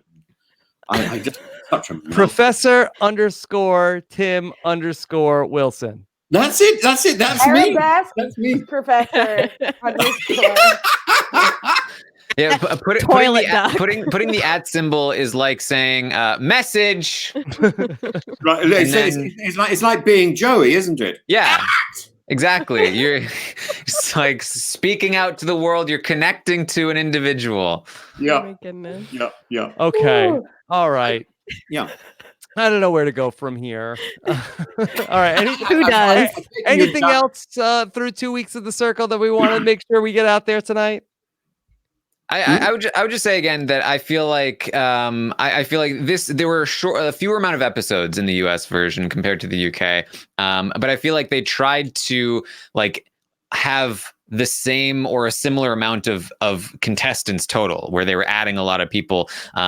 And I feel like that just didn't quite work. I think that if we maybe got one of the last 3 editions and then stopped, I feel like that would have been better for the pacing for this batch of episodes, at least. Maybe the next 4 will be perfectly fine, and I'll eat my words. But I think the pacing is just a little bit off here on an otherwise fantastic season of the show.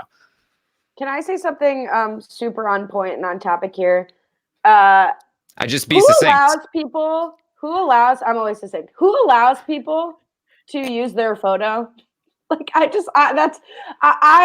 don't understand the people who are catfishing with a random. Who is Adam? Who are these real people? Who is Beth on the UK? Like I want to know who let someone use their photo just with abandon. That's it. If someone could let me know about that. Yes, Yes. Tim, you know. I was hoping you would know, Tim. Well, I know I only know a little bit, and I don't know absolutely, but I do know that one of the characters from our series met the real Sammy and her baby, and I don't know how that went, but yeah, they I don't think it's encouraged, but I do think I think they met. Well, they have permission, but I'm just wondering, like, why would Sammy be like, yeah, sure, you know what, use my image recklessly? I mean, just me. I think like this. It's like, meant very pleasantly. I think it's not malicious. You get your picture on TV under the like this.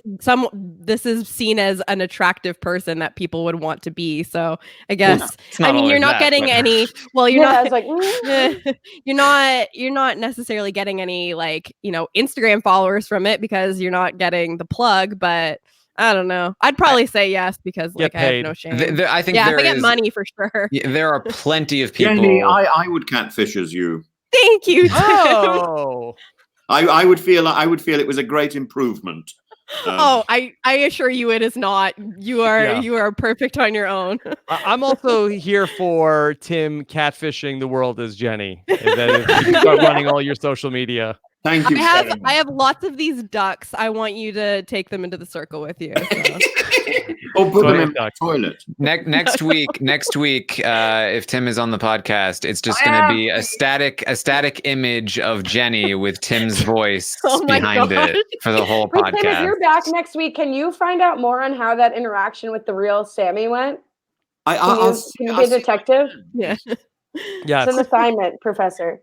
Tim, I don't know if you've been following the chat, but people are demanding that you return for our finale roundtable next week. I'm so happy. I so enjoy these chats. I sort of sit up until incredibly late, and I think, oh my God, I'm going to fall asleep.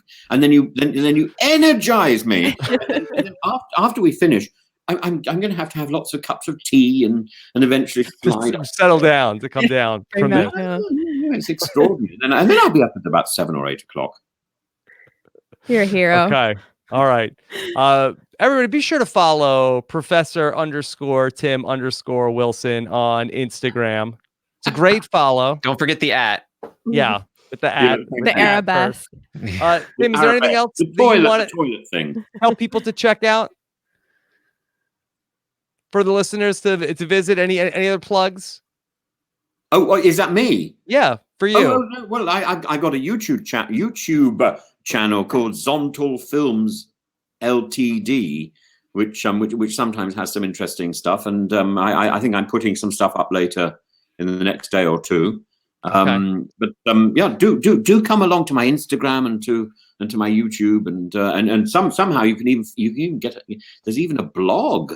With lots of drawings and things on it, but you have to search for that. Okay, all right. Be on the lookout for that. Jenny, where can people see more about you, and not just when Tim is catfishing as you? Yeah, if you'd like to use me as your catfish, at Jenny Autumn on Twitter and Instagram, and yeah, that's basically it. Okay, Allie Lasher, what are you up to these days? Just living my life. No, well, first of all, thanks, Rob. This has been a dream to podcast with Tim and for Taran to be such a good sport with my shit as always. I appreciate it. It's a great combo, Taran and Allie. Whenever we get you guys love together. podcasting with There Allie. was no way I was missing this. Like there's no way that I was missing this lineup. I love Taran. I love you all. This has been fabulous. You can follow me at Lash Tweets. The challenge will be back at some point, but right now we're hanging out. And I'm going to be on with you, Rob. I think talking Survivor whenever Sam Moore tells me to. I'll be there. And yeah, I believe it's next. I believe it's a week from Monday. Can't wait. I'll be there with bells on. Otherwise, follow these people. Catfish is Jenny. Please. Okay. Really a weird message to leave on. All right. And Taran. Yes, Tim. Yes, Tim. I'm doing something with you tomorrow or something. What are you doing with Tim tomorrow? Tim will be recording with me for a Taran show episode. Woo! Very excited. Talk about Tim's life. Yes. Okay. Can't wait. You got a Taran show coming up with Tim. You've got 8 Circle recaps in the books now, Taran. What else is going on? Plenty of stuff. You can also find me on YouTube. There is a YouTube account that was recently pointed out to me that is somebody catfishing as me on YouTube. Oh, we hate that. Posting all of my content on YouTube. It has like 1,000 subscribers. Oh boy. We hate that. We hate that. Don't subscribe to that one, I guess, but do subscribe to my one. You can find me on Twitch at Taryn Armstrong, Twitter at Armstrong Taran, and Instagram Taran_Armstrong. It's got to be different everywhere. That's the way to go for proper, procedure, social media stuff. This is how people end up subscribing to the wrong thing, Taran. Yeah. Gotta get that branding together. Yeah, Taran, I have the same thing on Instagram. Somebody is catfishing as Rob has a podcast on Instagram. There you go. So now I've scared people into thinking that the things I actually post are not me. My YouTube page is linked on my Twitter, so it's very easy to Taran. Okay. Also the one that I found hasn't posted anything in a while. So I don't. Maybe they gave up. I don't know. It was Brent. It was Brent. It was probably Brent. Yeah. And then I got to talk to Taran last night on the second of our Survivor roundtables. Tim, are you familiar with Survivor at all? No, I'm going to come to you for an education, Rob. Yes. Okay. Well, Survivor is back. We'll have to have a chat, and you'll have to tell me all about Survivor. I would love it. That would be very fun. Can we book an appointment soon? Very soon. Yes. All the winners are a bunch of the winners are back on it. It's an all-winner season of Survivor, and we have a lot of previews that are up on RHAP.com. Last night, I was on a panel with myself and Taran and Mike Bloom and Liana, and we did the second of our panels. We talked about Ethan, Sophie, Yul, and Danny. Of course, we'll have 2 more next week. Make sure you catch all of our Survivor preseason coverage up on RHAP.com. And of course, there's plenty of discussion about The Circle, Survivor, and more going on in our Rob Has a Podcast Facebook patron groups. Get access to our patron podcast feed and more at robhasawebsite.com/patron. Tim, thank you once again. This was such a pleasure. Thanks to our panel. And we will be back next Thursday night to talk about the finale. Taran will have episodes 9, 10, and 11 recaps dropping sometime on Wednesday of next week. Make sure you subscribe to our Circle podcast at robhasawebsite.com/Circle podcast to get it all. Take care, everybody. Have a good one. Bye. Bye.